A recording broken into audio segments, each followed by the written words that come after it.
if you are perfectly honest about loving yourself, and you don't pull any punches, you don't pretend that you are anything other than exactly what you are, you suddenly come to discover that the self you love, if you really go into it, is the universe. You don't like all of it.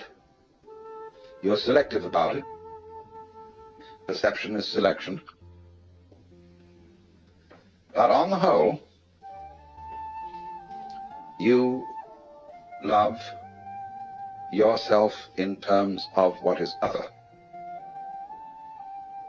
Because it's only in terms of what is other that you have a self at all. So then, I feel that one of the very great things that C.G. Jung contributed to mankind's understanding was the concept of the shadow. That everybody has a shadow.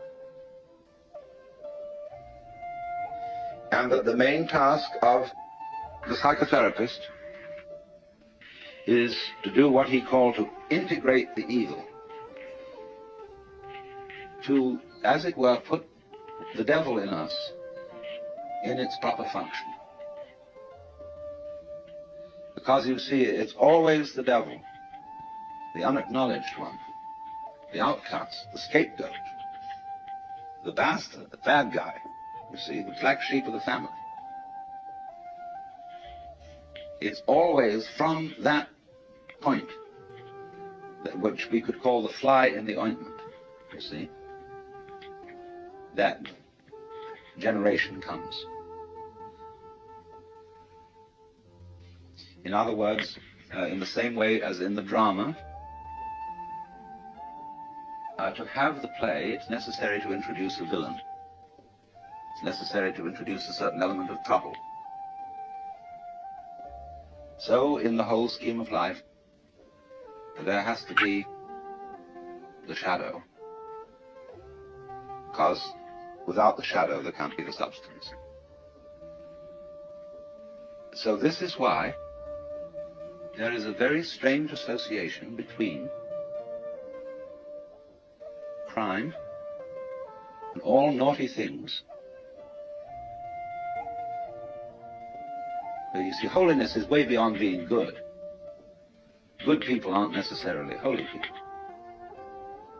A holy person is one who is whole, who has, as it were, reconciled his opposites. And so there's always something slightly scary about holy people. And other people react to them in very strange ways. They can't make up their minds whether they're saints or devils. And so holy people have throughout history always created a great deal of trouble, along with their creative results. Let's take Jesus, for example. The trouble that Jesus created is absolutely incalculable. Think of the Crusades, the Inquisition, the heaven only knows what's gone on in the name of Jesus. Very remarkable.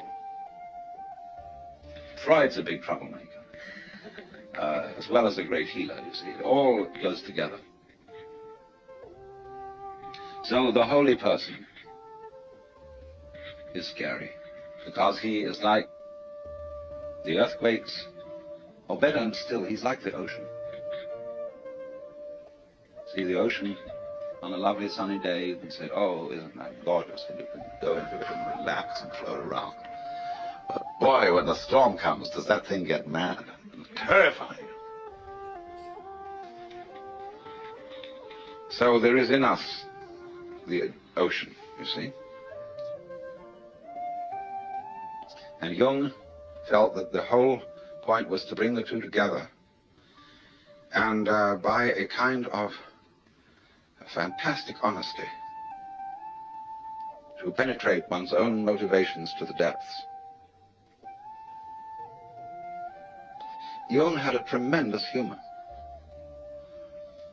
and he knew that nobody can be completely honest. That you will try and you'll have a great deal of success in exploring your motivations and your dark, unconscious depths. But there will be a certain point at which you will say, well, I've had enough of that. Do you see how, in a strange way, there's a certain sanity in that? When a person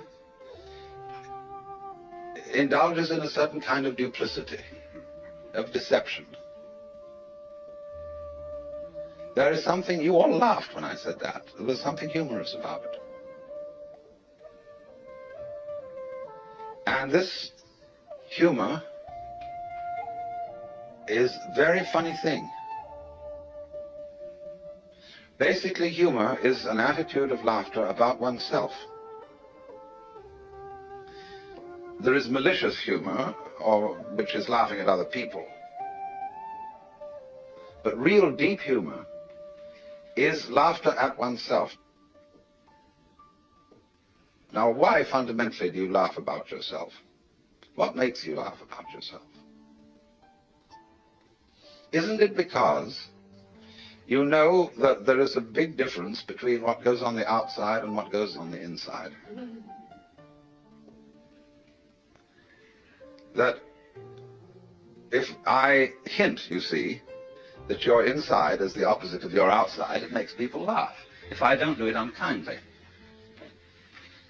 If I get up in the attitude of a preacher and say, you're a bunch of miserable sinners and you ought to be different, nobody laughs. But if I say, well, after all, boys will be boys and girls will be girls, and we all know, then people laugh. Now, you see, what's happening when we do that? Now, I passed you around a lot of embroidery to look at before we started. And I'm perfectly sure that you got the point, that there's a big difference between the front and the back. In some forms of embroidery, the back is very different from the front because people take shortcuts. In the front, everything is orderly, and it is supposed to be kind of messy on the back side. See, which side will you wear? You've got to be sure you get the front in the front and the back in the back. The back has all the little tricks in it, all the shortcuts, all the lowdown that people don't acknowledge, see? And it's exactly the same with the way we live. You know, like sweeping the dust under the carpet in a hurry just before the guests come. I mean, we do ever so many things like that.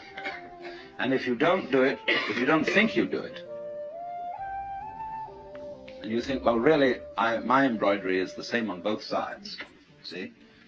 Well, you're deceiving yourself. Because what you're doing is you're taking the shortcuts in another dimension, which you're keeping out of consciousness.